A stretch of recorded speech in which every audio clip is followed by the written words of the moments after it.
access to the headlights is right below the dash. First, there's a bulb cover here, a plastic piece.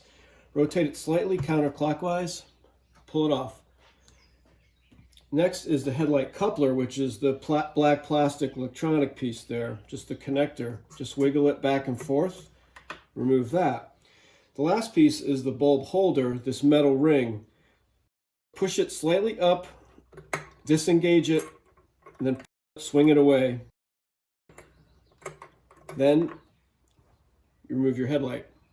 And that's it.